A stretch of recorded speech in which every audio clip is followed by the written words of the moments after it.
Yan ko yan. Chang, for example, si Adi. Niyaya ka dito sa especially for you. Oh. Hahanapan mo na siyang date. Nang Oh. date. Papayag ka ba? Pwede naman. Kasi, 27 na siya. 27 na. na ngayon. Eh, paano si Seiya? Si Seiya. Si Seiya, hindi. Bata pa kasi si Seiya. Kasama ko lang siya sa golf. Pero yun talaga, ang prayers ko everyday. Amen. Sana yung matapos muna silang mag-aaral. Pag-aaral. Oo. Studies first, ika nga. Yes. Pero, syempre, gaya ng usapan nyo kanina about higpit, talagang dapat nakakausap tayo ng mga anak natin Yes, ngayon. it's the very bonding. important Tama. na Yeah. pinakikinggan natin sila. Yes. Lalo Correct. na yung emotions nila or yung Tama. pinagdadaanan nila. Even yung mga problema Na-appreciate nila. nila yun. Diba? Tama. Even yung mga Lalo- problema nila. Lalo na nasasabi pag nila. nag-break up na. Naku, yun. Sorry, Kailangan ng alalay. Kailangan andun tayo para. Oo. At saka siguro din, last na i-share ko lang, very important din na nararamdaman nila that we trust them. Yes. Yes. I love that. Para Diba? mag-share pa na mag-share sa Oo, atin. na pagkakatiwalaan natin sila. Isa pang tanong, may isa lang tanong. Total, nandito si Barbie, di ba? Nandito rin ni daddy ni Barbie.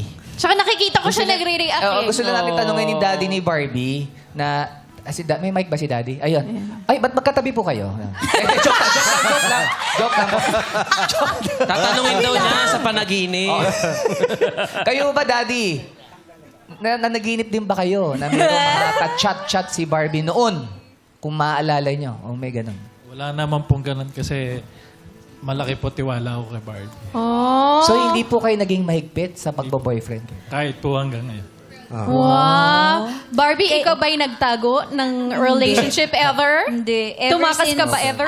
alam ng lahat ng buong pamilya ko yung mga naging crush, naging Boyfriend. MU, boy. So, talaga all throughout the process of puberty, womanhood, andun sila to guide me. Galing. Kaya nga, parang gusto ko nga itanong, mali po ba na pagka you're still studying, hindi ka pwedeng makipagrelasyon? Mali ba Sino ba yun? tinatanong Hindi mo? ba- Si... Kayo, gusto niyo po ba? Si Daddy Paolo. Si Daddy Paolo. Paolo. Daddy Paolo. For us kasi, for me, for kami mag-asawa, it's not about kung mali kasi nga iba-iba tayo ng rules. Like Yeah. your house, your family is your kingdom. Yeah. And you're the king. So whatever rules you want to make there, walang It's problema. yours. But for us, our standing as a couple is hanggat nag-aaral, wala mo ng relationship. And that's the rules that we expect from them to follow. I think for me, that's why we always make them understand. Even Yeah. yung pag-open nila, we are open to listen to them.